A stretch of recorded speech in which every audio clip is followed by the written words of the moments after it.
со Марјан Николовски на радио Слободна Македонија. Добар ден, почитувани слушатели. Денеска е уште една среда, 12 октомври. Ова е политичкиот магазин Круг. Денеска со мене мој денешен и ваш гостин ќе биде универзитетски професор по историја. Ќе зборуваме на темата Македонија, историјата, името и проблемот со Грција. Сите тие поврзаности околу ова прашање, иако прашањето за името е тема која што во овој период на политичката криза е надвор од фокусот на интерес, сепак неколку настани, неколку ситуации кои што изминатиот период и цела година или година и половина помината во оваа политичка криза, ако не и повеќе, понекогаш повторно го актуализира ова прашање, тоа секако останува актуелно, отворено во пред се околу македонските аспирации за членство во Европската унија и во НАТО. Последните две изјави на грчкиот министер за надворешни работи Никос Кодзијас дека Македонија има лош кум и одговорот од македонска страна дека кумот е тој истиот како што и Македонија и во Грција, тоа е народот. Се како вовет на оваа тема, меѓутоа ќе поразговараме со универзитетскиот професор и историчар Далибор Јовановски, добар познавач на состојбите и политички и историски во Грција и ова прашање поврзано со името и со Македонија, меѓутоа веднаш по првата кратка пауза. Круг со Марјан Николовски на радио Слободна Македонија. Штиви слушатели, повторно назад во кругот, мој и ваш денешен гостин, универзитетскиот професор Далибор Јовановски. Зборуваме на темата името, Македонија, политиката и историјата. Господин Јовановски, околу као вовет на темата, кој е кум на Македонија и дали е наистина погрешен кумот на Македонија, кој што вели грчкиот министер за надворешни работи? Прво да ви се заблагодарам на поканата да учествувам во вашата емисија. Па кумот на името е народот или граѓаните на државата. Ние не се викаме Македонија од 1991, односно од 8 септември 1991. Напротив, кој ќе ги погледаме документите, кој ќе видиме традицијата, на 2 август 1944 година беше прогласена Демократска федеративна Македонија во рамки на Демократска федеративна Југославија.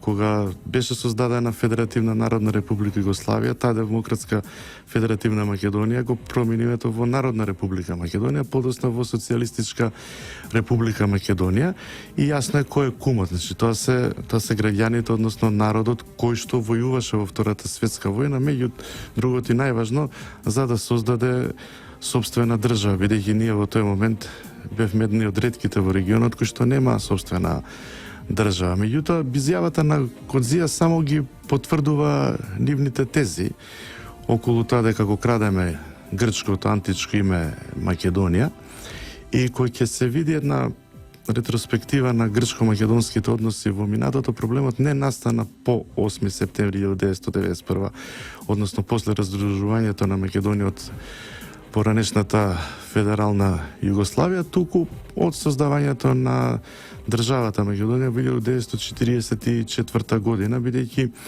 Грција често реагираше на случувањата во Народна или Социјалистичка република Македонија, од објавување на карти до учебници, историска литература, географска или обични дори написи во весниците. Значи, кумството воопшто не е проблем, туку проблем е начинот на кој што Грција го доживува регионот Македонија, историјата, антропологијата, фолклорот. Ако треба да направиме пресек, станува збор за политички или историски проблем? Едно и друго. Значи, не можеме да кажеме дека е само политички проблем. Тој е проблем на минатото, на историјата, бидејќи Грција од средината на 19 век започнала да ја смета Македонија како неотуѓив дел од низината историја, а со тој да сакала да покаже дека има историско право врз регионот Македонија. Зошто велам историско право врз регионот Македонија? Бидејќи населението во... Тоа е по создавањето на грчката Да, држава? после 1830.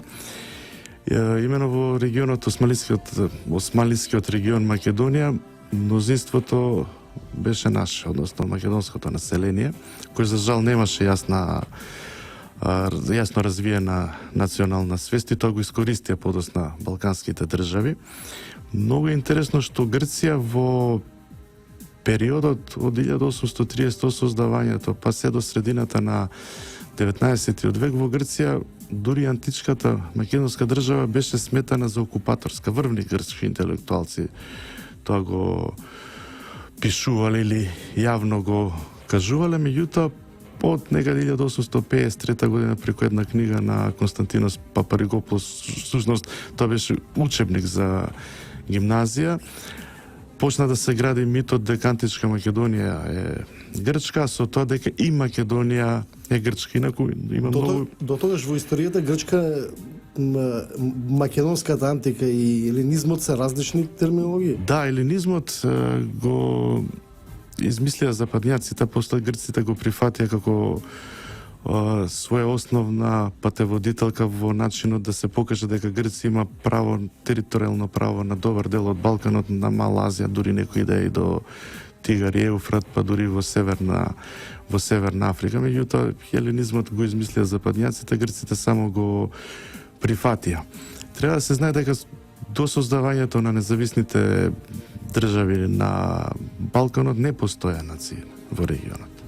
Заради традицијата од Османлиската империја, оној така наречен милет систем, кој се создадоа државите на Балканот, започна да се создаваат нациите и после интелектуалците започна да пишуваат книги за да го покажат големото минато на тие нации, да покажат некаков континуитет. Грците од антика до 19 век и до денес. Бугарите и србите почна да пишуваат за средниот век, но кога секи се собере, на Балканот не постоја нации. Подосна националистичките историографии ги извртеа работите и ние кога се појавивме на сцената како некаков фактор, од сите страни слушаме и ќе слушаме дека ја крадеме туѓата историја, дека правиме фалсификат. Ако велите дека до 1853 или 30 како му доаѓа 23 години. 23 години по создавањето на денешната, нели, современа грчка држава,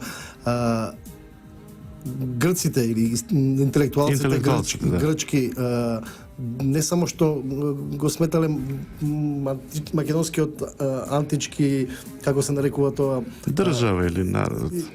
И држава, народ и култура, која сметале како различно од своја, дури како велите ја нарекувале окупаторска. Што е пресудно за да се случи тој пресврт и да се трне во процес на присвојување и од друга страна до ден денеска период на не само присвојување, туку дури и забрана за поистоветување на некој друг со таа терминологија. Има ли тука политика, дали прашањето ми е дали можеби тогашните политичари биле далекогледи, па можеле да проценат дека некој од оваа територија може да стане еден период посебна држава, или како што се развивале во тој период процесите на создавање балкански држави, па да... Во 50-тите години не гледаа таква опасност по грчките интереси, меѓутоа како што реков предходно, Грција, например, од 1834 година има конзулат во Солун и конзулите грчки во Солун, подосна и во Серес и во Битола, многу добро ја знаеле состојбата на теренот. Сега, кога бараш ти одредена територија, на таа територија живее друго население, кое е мнозинско, тогаш мораш да се повикаш на нешто од минатото. И тоа се поклопува од измислувањето на кованицата хеленизам од страна на Густав Дройзен, 1834 година па натаму. Грчката држава едноставно тоа ќе го прифати еленизмот како свој, како што реков, патеводителка, и ќе настојува да покаже дека се што се случувало во антиката во јужните делови на Балканот всушност е хеленизам. Всушност е нешто грчко, културолошки, ако веќе не е етничко. И токму за тоа сметам нормално грчките историчари нема да се согласат со ова што го говорам, дека од средината на 19. век со цел да се покаже историско право врз регионот Македонија, доаѓа до, ајде така да се изразам, рехабилитација на античка Македонија во Грција и од непријателска окупаторска творба да почне да се говори дека античките македонци се грци. Баш еден колега што предава античка историја, меѓу другите античка Македонија, професорот Воислав Саракински, пред некој ден излезе една статија во словенечко списание во кој што токму го обработуваме овој период, како грчките интелектуалци гледаат на античка Македонија и каде доаѓа до пресвртот. Инаку, за една информација да биде поинтересно за слушателите, грчките политичари немале врска што се случува во Македонија. Без разлика на извештаите од конзулите. Сега не може секој политичар во Грција да ги чита конзулските извештаи, во крајна линија не му биле недостапни. Еден трговец од Серес отишол во Атина и се сретнал со Делијанис, Теодорис Делијанис, еден голем грчки политичар. И Делијанис го прашал како оди со пристаништето во Серес. Трговецов во Серес бил шокиран, бидејќи Серес нема пристаниш, не излегува на море. Еден грчки историчар во неговиот докторат пишува како се врати во Серес, разочаран и изнервиран заради тој настан на сите, им кажуваше како во Атина немаат појма што се случува во Македонија. Меѓутоа, фактите говорат дека тие го прават тој пресврт, почнуваат античка Македонија да ја сметаат за дел од грчката култура, традиција, историја. Тоа влегува во школскиот систем. Зошто е важен школскиот систем? Затоа што преку предметите историја, географија и јазик, во конкретниот случај грчки јазик и литература, младите започнале да се образуваат во тој дух и денес ги гледаме резултатите. Тоа е се уште период кога Егејска Македонија е дел од Османлискиот. Да. Егејска Македонија е дел од Османлиската империја до октомври 1912 година, додека грчките и бугарските војски не ја окупираат. Подоцна имаме еден период на барем според нашата историографија, познавањето од, да речеме, до некаде 80-тите години некој процес на забрана за самоидентификација на луѓето кои што живеат на таа територија со Македонија, со македонци дури. Тоа се однесуваше на македонското население, на македонците во Егејска Македонија или во Република Грција. Нив им беше забранено и ден денес им се спори дека македонците се грци, тие може да бидат славо македонци, славофони грци. Не, меѓутоа нели именувањето на аеродроми и на институции тоа почнува некаде во 80-тите години. Не, има и претходно, се за волја на вистината. Грчката армија која ќе влезе во Солун со цел да покаже дека Солун треба да припадне на кралството Грција. Грчката држава создава една административна единица регион Македонија или гувернатура Македонија, баш така ја нарекуваат и ставаат гувернер на Македонија. И подосна се менува. Те е Македонија, те е Северна Грција, те е Македонија и Тракија и така натаму. Значи тие го користат тоа име, но бранат другите, значи македонците да го користат за само идентификација. Не е малку парадоксално тоа? Па, е парадоксално, меѓутоа, знаете, кога национализмот ќе биде главна алатка за правење на државна политика, на наставни програми, на креирање во крајна линија на јавното мислење, не може да очекувате други резултати. Не само Грција случај. Не, ама ако вие идентификувате регионот со Македонија со институција, а им забранувате на луѓето да се идентификуваат како македонци?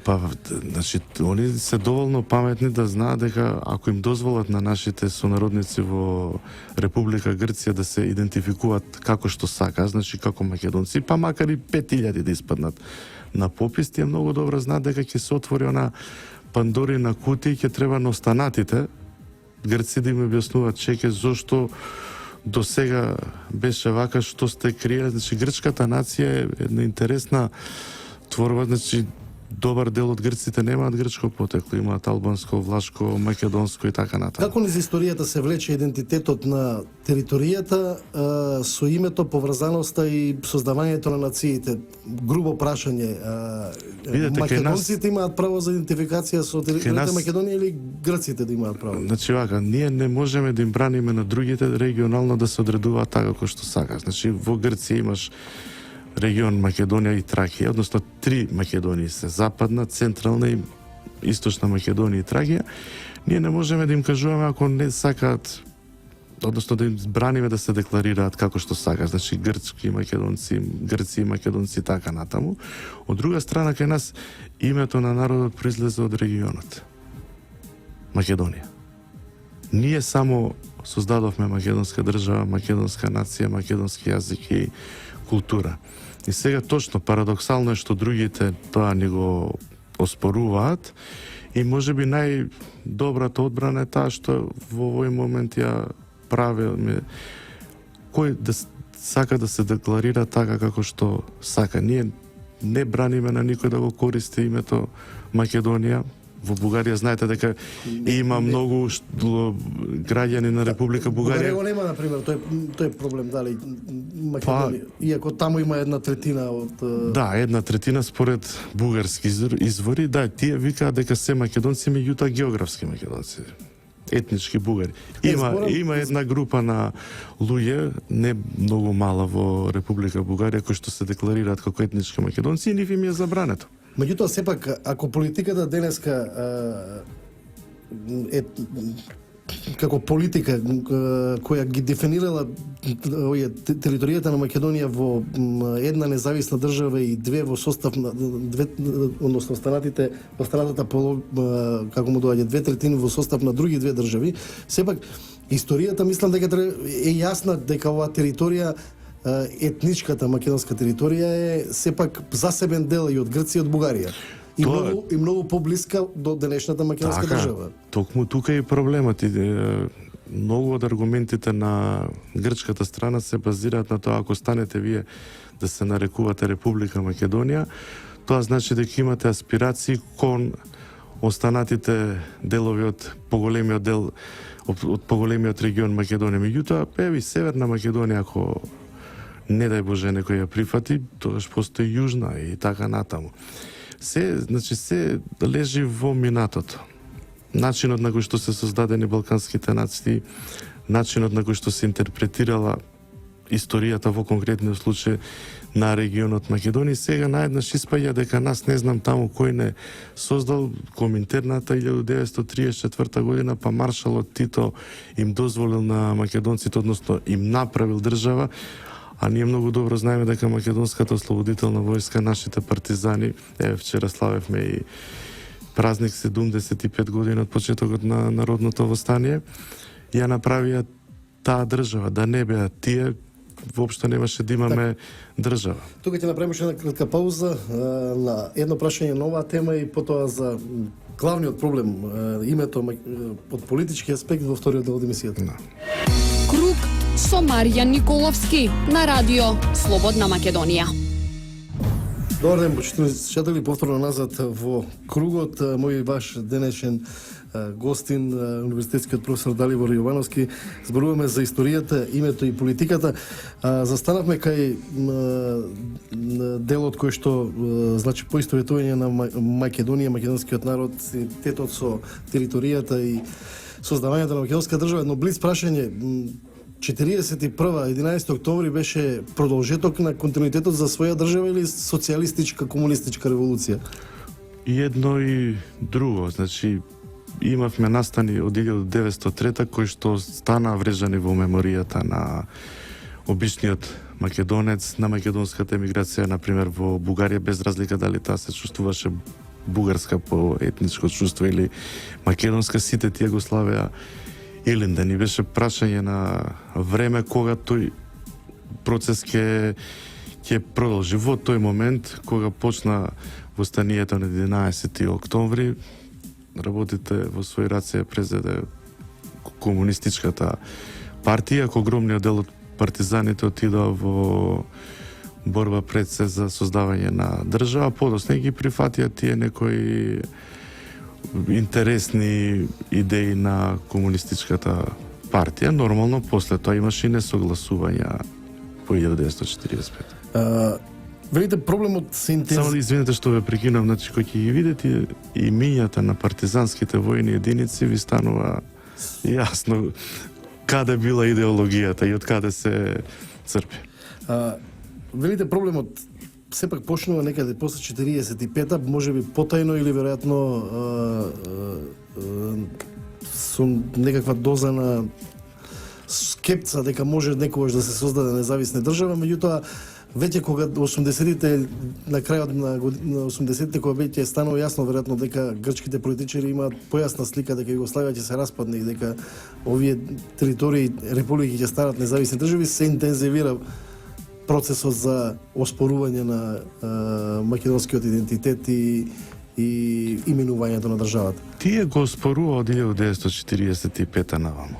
Го оспорува, постаат многу југословенски грчки дипломатски извештаи кои што говорат околу несогласувањата помеѓу Белград и Атина околу македонското прашање. Тука поранешниот доживотен председател на Социјалистичка федеративна република Југославија Јосип Брос Тито од време на време го актуализирал македонското прашање заради интересите на неговата надворешна политика, која требал па го ставал под тепих. Меѓутоа, македонските раководства постојано инсистирале во Белград да се актуализира прашањето и на македонското малцинство во Бугарија и во Грција, и тоа ги правело нервозни соседите. Имаме страшно бурни грчки реакции, или кои ги читате документите за подготовките на посетите на југословенските раководства на Атина и обратно на грчките премиери и председатели или крал на Југославија, секогаш грчката страна инсистирала да не се отвара македонското прашање во разговорите. Ама тоа е прашање кое е поврзано со македонското население во... Па така изгледа на прв поглед, меѓутоа сега ќе ви кажам и друго. Сепак името како на државата не е до толку предмет на оспорување. Значи Грција го користи повремено името Народна република или Социјалистичка република Македонија без проблем, повремено говорам.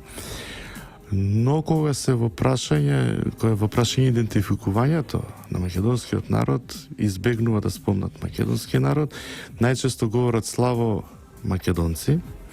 Дури има еден случај некаде 1986 година во грчкиот парламент стариот Папандреу дава изјава дека постојат бугари, постојат срби, постојат хрвати, но не постојат македонци. Има жестока реакција и од Скопје, и од Белград на тој негов говор, и после тој пред југословенскиот амбасадор во Атина се вадел: добро, можеби погрешно сум разбран, тие таму во вашата Македонија нека се идентификуваат како што сакаат, а овие тука не постои македонско малцинство. Лежи ли тука суштината на проблемот? Односно оспорувањето на терминологијата Македонија на територијата и на денешната независна држава со поентата на оспорување на правото на самоидентификација како македонци? Па лежи особено на присуство на малцинство во рамките на грчката држава. Грците секогаш биле чувствителни на малцинските прашања, не само на прашањето на нашето малцинство. Еве, пред 2 недели имаше една изјава на Јоханес Хам околу чамите во Грција, значи на албанското малцинство во Грција, и грчката држава многу жестоко реагираше на таа негова изјава, особено министерот за надворешни работи, бидејќи Грција во суштина говори дека таа е граѓанска држава, дека сите се еднакви пред законот, но пред се грци. Да се вратиме на моментот кој што само една работа ви кажам, например, колку се смешни некои работи што се случуваат. Например, од крајот на 19 век низ грчките весници, низ писанијата на грчките интелектуалци може да најдеме употреба на терминот македонец за нашето население. И тоа да не е поврзан со грчкото гледање на нештата, односно на минатото на Македонија. Интервјуто на Никола Карев во Атински Акрополис, таму тој кажува дека е македонец, така е пренесено. 1909 година има една книга која што издаде националистичкото здружение Еленизмос за еленизмот во Македонија. И таму се говори во една глава за словенското население во Македонија и се објаснува, вика, тие, сад парафразирам, на Сабајле може да бидат, да се декларираат како бугари, па после како срби, па после како грци, меѓутоа кој ќе ги прашаш што сте, одговорете, баш напишано на грчки, ние сме македонци. 1916 година има излегува една книга за нашите училишта во Македонија на грчки јазик и еден локален грчки учител во фуснота на таа книга напишува, вика, ние што ги сметаме за славофони или за бугари, кога ќе ги прашаш на кој јазик вие говорите, ни одговарат на македонски. Значи може да се забележи дека тие го користат терминот македонец повремено и многу ретко се за волја на вистината, како одредница за македонското население во Јужна Македонија, Егејска Македонија, Грчка Македонија, како сакате наречете ја. Целта им е меѓутоа со некој разграничување на правото на самоидентификација од македонците. Апсолутно и тука тоа, затоа реков, многу нелогични, многу смешни нешта се случуваат, меѓутоа знаете како политиката ќе влезе во толкување на историјата, тогаш резултатите се интересни, да не употребам и пострашни зборови. Преска ја прашав дали е политички или историски проблем, а сега ја прашам дали проблемот го измисли историјата или политиката? Видете, историјата не може да измисли проблем, историчарите обично пишуваат за минатото, сега работа е како ќе се толкуваат нивните дела. Најчесто проблемите кои што се поврзани со минатото ги прави политиката. Дали заради внатрешни состојби, дали заради територијални проширувања, дали заради нешто веќе не е ни толку важно, тоа обично го прават политичарите, бидејќи ние, например, македонски историчари, имаме одлична соработка со грчките историчари. Тука нема никаков проблем. Ние одиме таму, тие доаѓаат. Тука за одредени работи се согласуваме. Кога разговарате вака, може да се согласите Македонија чива и кој има право на и дали постојат македонци? Видете, они немаат проблем неофицијално да го употребуваат терминот македонец. Неофицијално.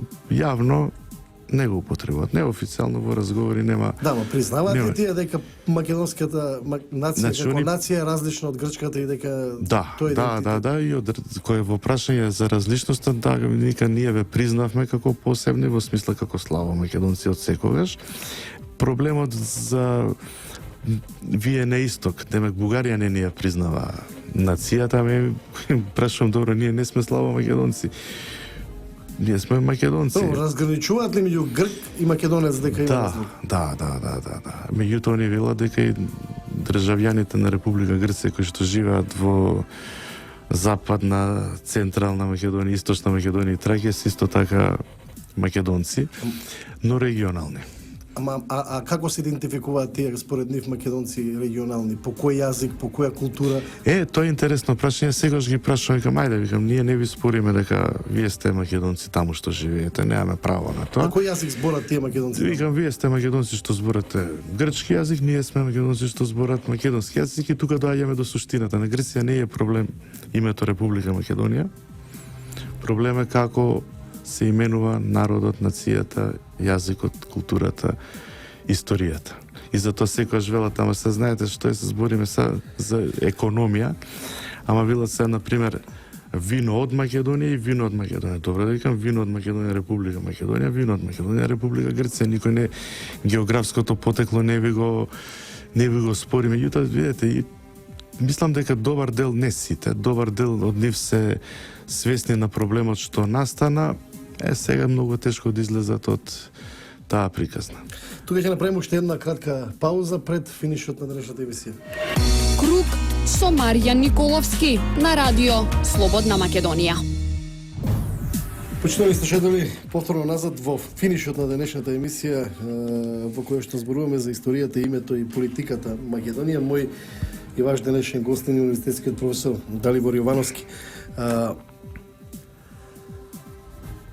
Од 90-та нааму, особено по создавањето на македонската држава, али некако последните 6-7 години се чувствува една друга ситуација. Веројатно, моја проценка е, моите анализи, мојата проценка вели дека Грција можеби е неточна, меѓутоа сметам дека Грција обструкциите во поглед на членство во НАТО и Европската унија ги мотивира од една друга причина и веројатно името е како еден параван, а тоа е да остане физичката бариера, односно граница меѓу Македонија и Грција, со оглед тоа дека кога некогаш Македонија стане членка на Европската унија, оваа територија ќе има некоја природна фреквенција слободна на движење, а стравот го покажува тоа дека последните неколку години во Егејска Македонија или во Северна Грција, како што се нарекува, македонското население станува многу погласно од она што беше годините од 12-та па до 90-та година и процесите на забрана, заказнување.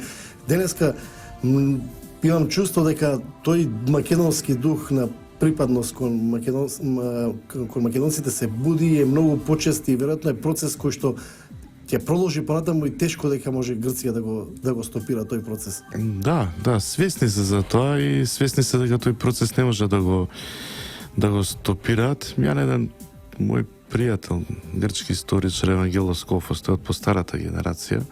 Тој што измисли проблем? Не го измисли, тој меѓутоа беше многу активен околу идеите за изнаоѓање на некакво различни македонски идентитети. Да, различни, на пример, тие да бидат македонец, ние да бидеме македонци, тоа да не се преведува и така натаму. И го кажав токму тоа вие што го споменавте, дека еден ден ако Македонија стане, односно Република Македонија стане членка на Европската унија, циркулацијата, не говорам само помеѓу македонците таму и тука, не може да се спречи, туку и самите грци од Солун, грчките бизнесмени, апропо и овие последни нивни најави за инвестиции во Република Македонија, ќе си го гледаат интересот кон Скопје, бидејќи кога ќе тргнеш од Солун за Европа, мораш да одиш низ Скопје. Исто како што нашите бизнесмени од Гевгелија многу поинтересно ќе им биде да соработуваат со солуњаните отколку со Скопје. Значи, тоа е еден логичен економски процес. И најверојатно тие тоа го знаат и делумно беа мотивирани да не држат на страна од Европската унија и од НАТО. Меѓутоа, од кога господинот Ципрас е премиер во Република Грција, може да забележиме дека има многу повеќе контакти, има многу повеќе соработка и мислам дека не говорам за решавање на проблема тука, тоа тешко ќе се реше, да не кажам нема да се реши. Може ли мерки за градење доверба Да, па тоа веќе има некакви резултати од тие мерки кои што грчката страна ги нарекува дека се нивни идеја. Всушност кога ќе ги видите мерките, ќе забележите дека добар дел од нив се идеја на Антонио Милошовски пред негов сет на мерки што го предложи на Бокојани 2007 или почетокот на 2008 година, но еве, нека бидат грчка идеја. Се забележува поместување, например, во март, на почетокот на март оваа година, поголема група македонски професори и студенти од Универзитетот Кирил и Методи ги посетивме нашите грчки колеги и студенти на Аристотел Универзитетот и Универзитетот Македонија во Солун. Децата се уверија дека може да се соработува без разлика на проблемот. Пред скоро 2 години па една група на грчки студенти заедно со 4 професори од Универзитетот Македонија дојдоа кај нас во Институтот за историја на филозофскиот факултет и грчките студенти беа воодушевени. Прво, најголемиот дел, ако не и сите, да не тврдам, за прв пат беа во Република Македонија и видоа една пријателска атмосфера. Го шетале Скопје, никој не им дофрлил, дојдоа кај нас на факултет, ги примивме, се дружеа со нашите студенти, видоа една пријателска атмосфера, дека не се точни оние тврдења дека ги мрзиме и така натаму. И тој сет на мерки за градење доверба можеби ќе даде одредени резултати, меѓутоа треба да бидеме свесни дека секогаш ќе има некои изјави кои што нас нема да ни се допаднат или некои наши изјави кои што грците ќе ги третираат како провокација, меѓутоа едно мора да разбереме. Тие ни се соседи и ние сме им соседи. Значи, ние треба да ги градиме односите со соседите, не само со Грција, заради сегашноста и заради иднината. НАТО сега постои, утре може нема да постои. Европска унија сега постои, утре може би нема да постои. Кој очекуваше, например, една моќна социјалистичка федеративна Југославија дека ќе се распадне, или Советскиот сојуз, или кој очекува Австро-Унгарија дека ќе се распадне. И затоа ние треба да ги градиме односите со соседите заради иднината врз база на нашите интереси, а не врз база на интересите на некој друг. Не интеграцијата на Македонија во Европска унија е од полза на Грција. За сега да, ќе видиме во иднина. Знаете, има тектонски пореметувања во геополитиката, кои што кај нас за жал многу слабо се анализираат. Еве, например, пред една недела председателот на Турција Реджеп Тајип Ердоган по знак прашање ги стави лозанските договори од 1923 и повара ревизија и одредени острови да се вратат на Турција, бидејќи смета дека те и припаѓаат на Турција. Сепак тоа е функција на денешна политика. Тешко дека може да дојде до ревизија. Не, тоа го знаеме, тоа го знаеме дека е така, и тоа не е само наменето кон Грција, туку и заради политичките состојби во Турција. Потоа имаме еден страшен мигрантски бран, тоа не е само бегалски бран, тоа е на некој начин селидба на народите, бидејќи едно е луѓето што бегаат од Афганистан, од Ирак и од Сирија, а друго е имаме големо поместување на население од субсахарска Африка, од Централна Азија и така натаму. Добар дел од тие мигранти, меѓу нив има и бегалци, минуваат низ оној така наречен Балкански коридор или коридор на Југоисточна Европа, и сето тоа плюс овие недоразбирање помеѓу Русија и Америка, сето тоа доведува до редефинирање на надворешната политика на сите држави во регионот.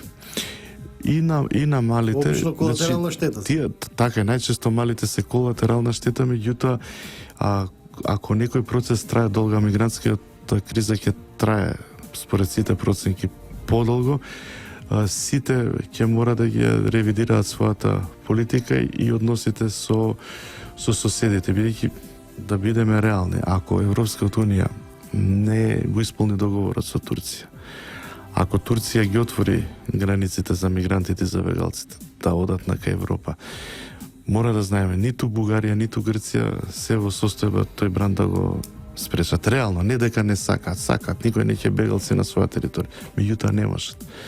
И во една